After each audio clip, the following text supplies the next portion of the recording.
They don't want you to know this, but history's most ruthless minds already mastered it. What if I told you that your ability to focus, to cut through noise, and to dominate your world has nothing to do with discipline, and everything to do with control? Not self-control. Control over how others perceive you, fear you, and bend to your presence. Machiavelli knew it 5 centuries ago. Sharpen your focus, and you sharpen your power. Because in a distracted world, the one who can see clearly doesn't just survive. He rules. Think about it.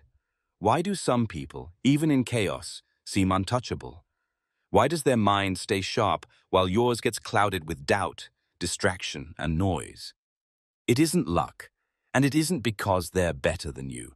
It's because they understand something hidden, something most people never uncover. They know that focus is not just about concentration, it is about psychological dominance. When your mind becomes unbreakable, when every ounce of your attention is directed like a blade, you stop playing their game. Instead, you design it. And that is the power Machiavelli whispers from the past to those willing to listen. Before we dive deeper into these forbidden strategies, pause for a second. If you want more rare knowledge, insights that separate the weak from the powerful, then join us here at Curiosity to Wisdom. Subscribe now, because what follows isn't just information, it's transformation.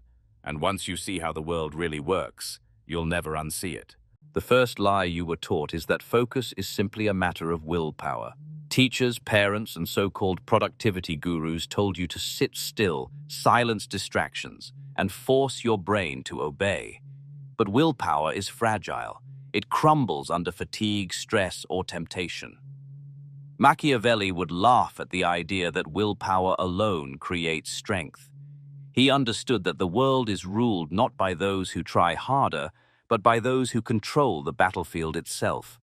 Your focus is stolen not because you are weak, but because you allowed others to set the terms of your attention. Social media platforms, advertisers, even your own peers, every one of them fights to fracture your concentration.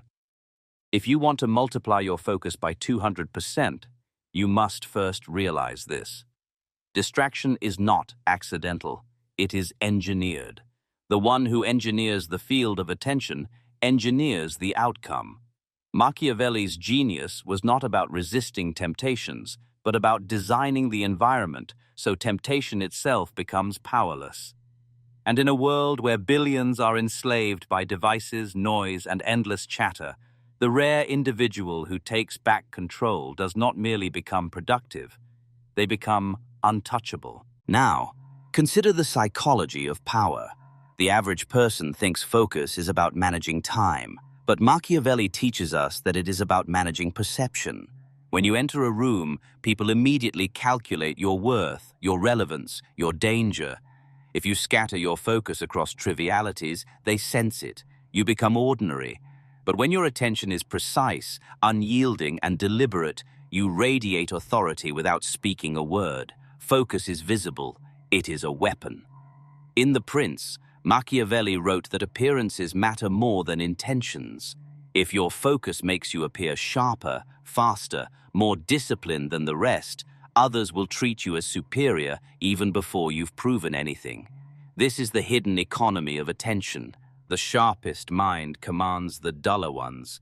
The disciplined few bend the restless majority. So ask yourself, why do you give your attention away so cheaply? Why let gossip, distractions, or petty insults rob you of the sharp edge you could wield?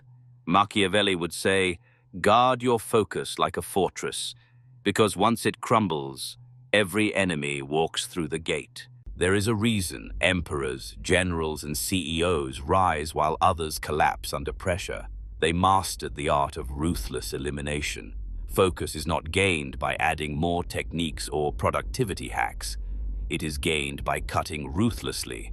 Machiavelli observed that power comes not from pleasing everyone, but from choosing a few critical battles and abandoning the rest.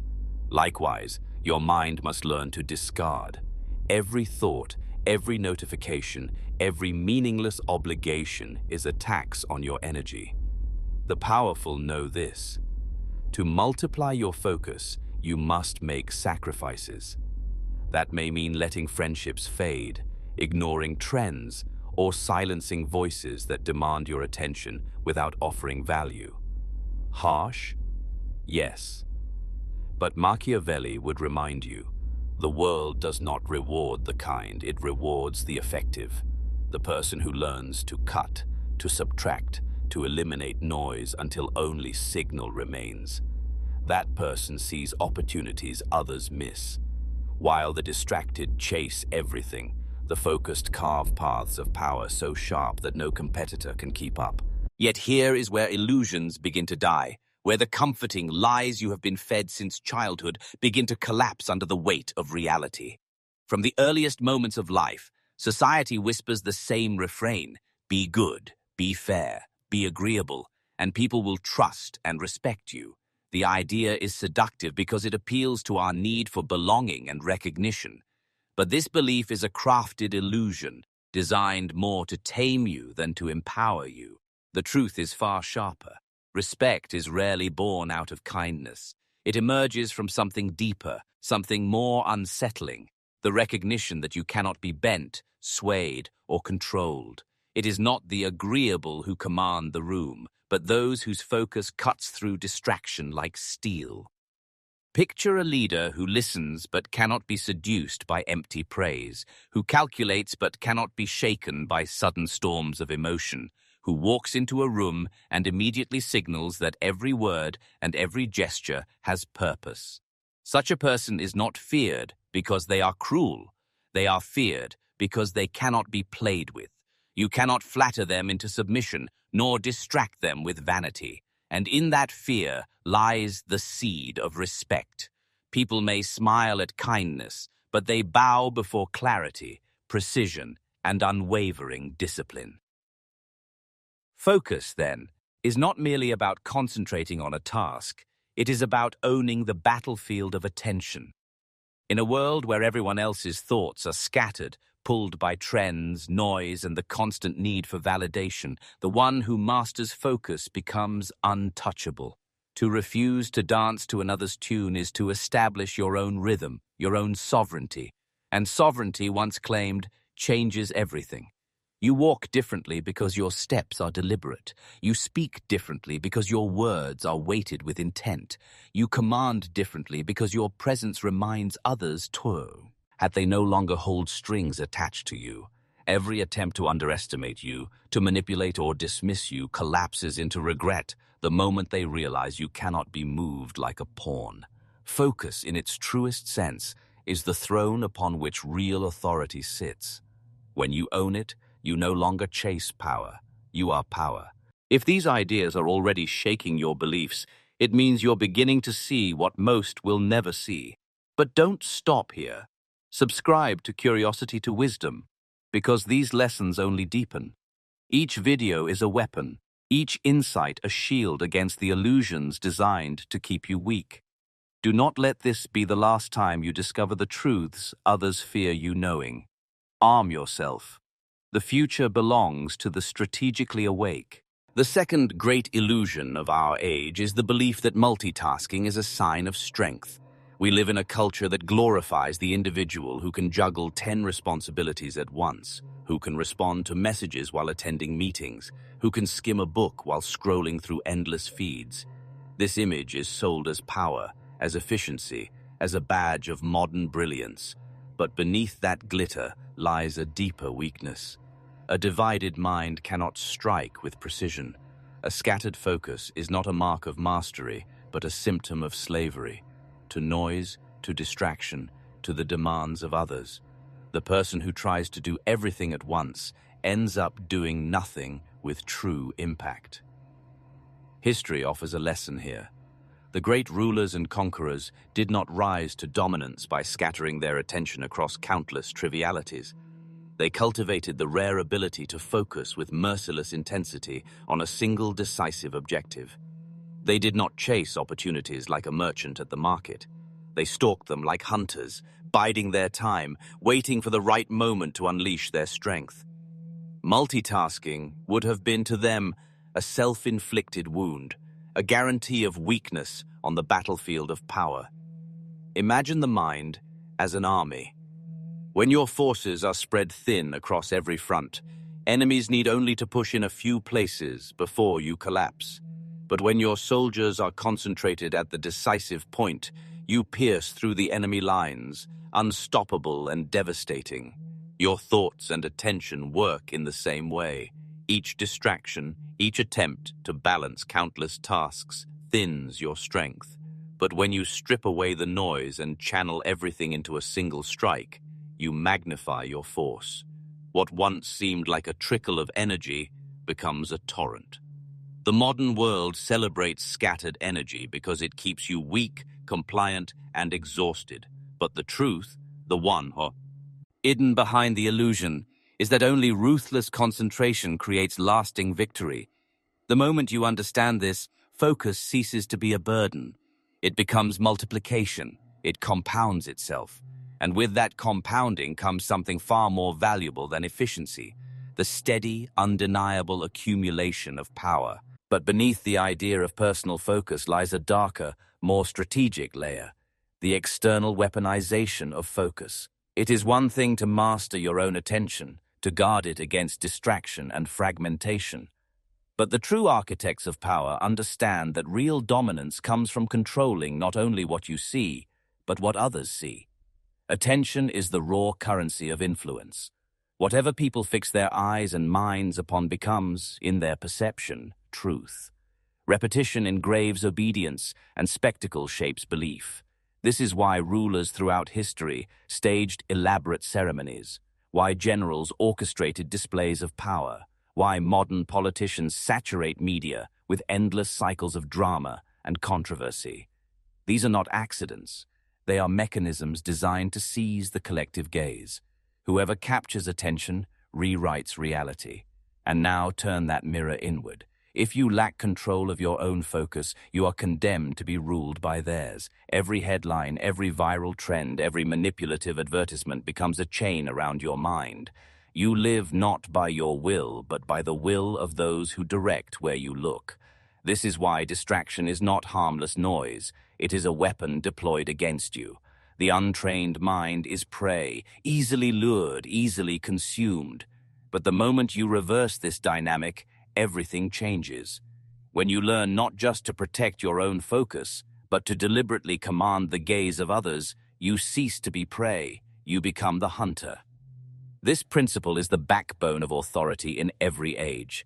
Kings did not merely govern through laws, they ruled through myths, rituals, and images that burned themselves into the collective consciousness. Modern CEOs do not merely run companies, they build empires by drawing the relentless attention of investors, consumers, and competitors.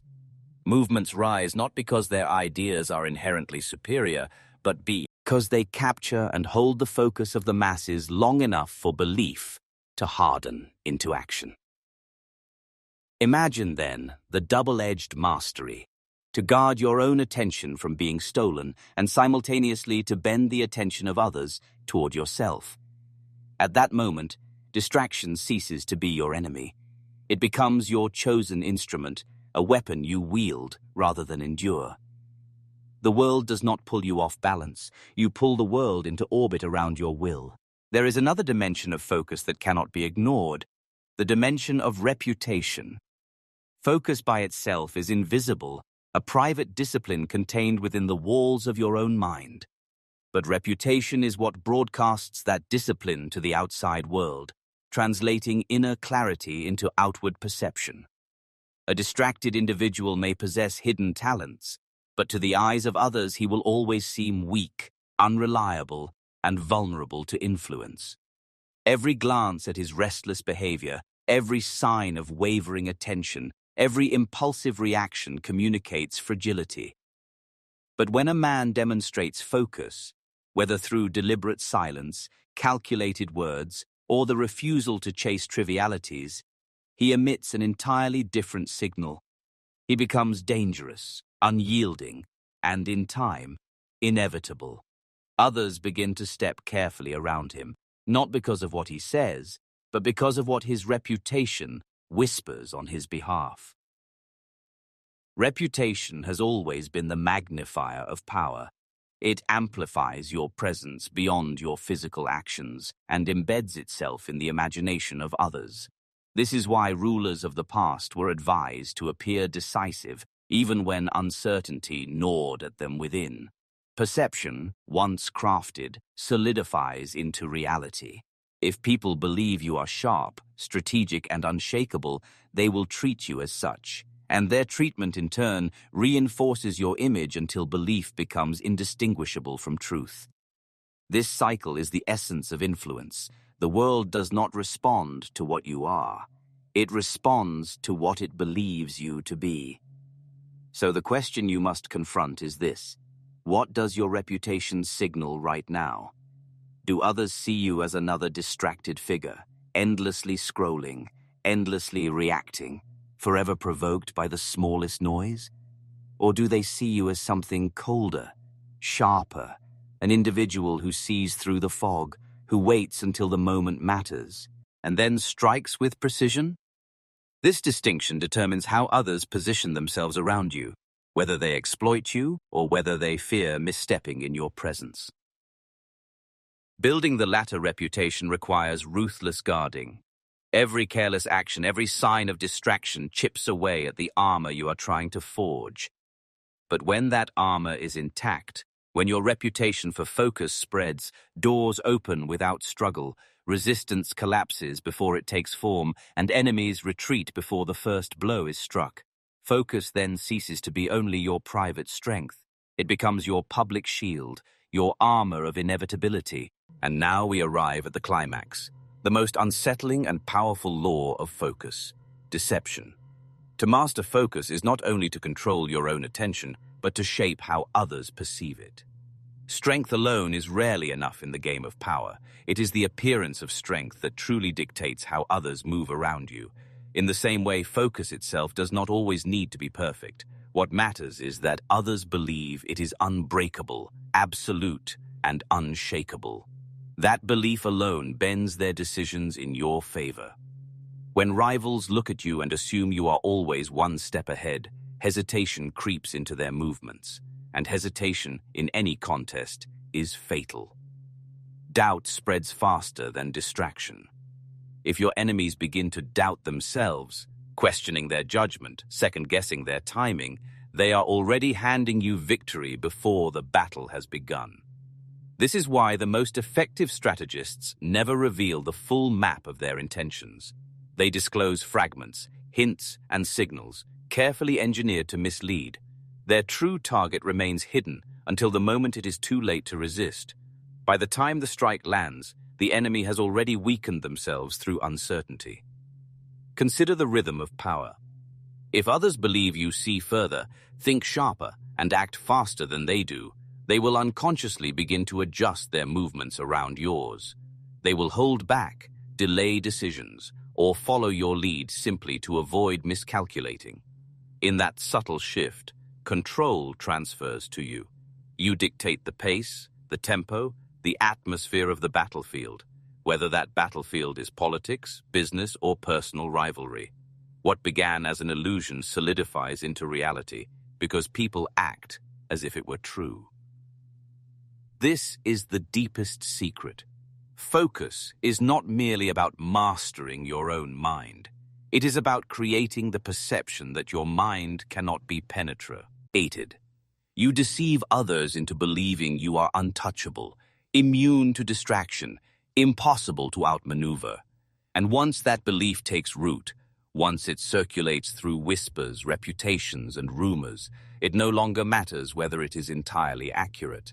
Belief becomes reality. Illusion hardens into fact, and in that moment, you no longer just appear to hold power, you embody it. So here we are, at the end of the path where illusions fall away and the true shape of focus stands revealed. You may have begun this journey believing that focus was little more than discipline, a matter of grinding harder, forcing your mind to push through fatigue, or sitting longer at the desk than others. That was the story you were told, the watered-down version designed to keep you obedient. But now, the curtain has been pulled back. You see what lies beneath. Focus is not simply discipline, it is warfare. It is the battlefield where sovereignty is won or lost, where those who control attention shape reality, and those who scatter it vanish into irrelevance. Focus is fear, because those who cannot sway you begin to fear you. Focus is reputation, because once it is seen, it magnifies into legend. Focus is deception, because the illusion of perfect clarity can disarm enemies before a single strike is made. And focus is ruthless elimination, the cutting away of everything non-essential, leaving behind only the sharp edge of purpose. In a world consumed by noise, the ability to cut through becomes indistinguishable from authority itself. This is the decisive choice before you. You can return to the distractions that drain you, the endless cycles of scrolling, reacting, and being pulled by forces outside your will. Or you can step into clarity so sharp that it unsettles those around you. Clarity that terrifies those who once underestimated you. Clarity that forces them to reconsider how they treat you. Because when you wield focus at this level, you do not merely survive the chaos. You stand above it. A signal cutting through static, a figure others cannot ignore. And here is the revelation. Doubling your focus is not the destination. It is merely the beginning. Each layer of mastery compounds, multiplying your influence, expanding your reach, and solidifying your power. Steez up deeper into this knowledge, and you step into the very truths warned about by those who understood power's hidden mechanics. Remember this final law: power is never given freely. It is seized, carved from the hands of the distracted, and claimed by those who dare